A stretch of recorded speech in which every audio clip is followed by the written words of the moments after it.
शादी हम देलियो सिनूर गे तब किए छोड़े ले करे छी मजबूर गे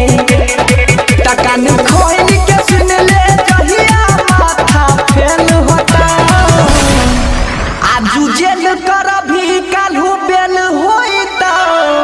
अपरसू से उहे खेल होइता आजू जेल कर भी काल्हू बेल होइता परसू से उहे खेल होता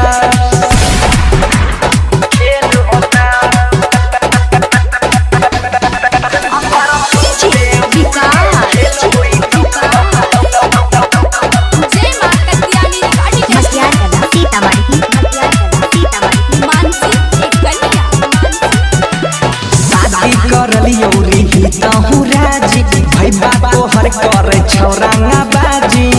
बिगड़ल बाप के बेटा छियै हम खोना गे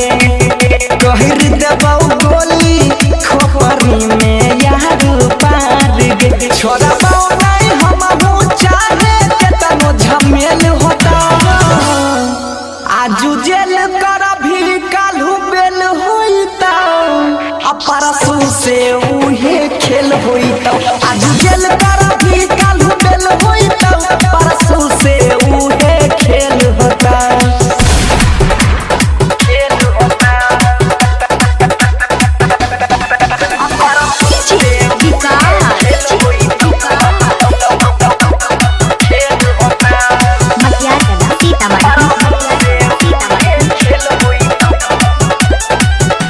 भरोसा जगाबे ना काल गे लागल छै हमरो इज्जत पर सवाल गे छोरी के न जई है नहीं ते कइरा ले बहुतिया कनी है नहीं तब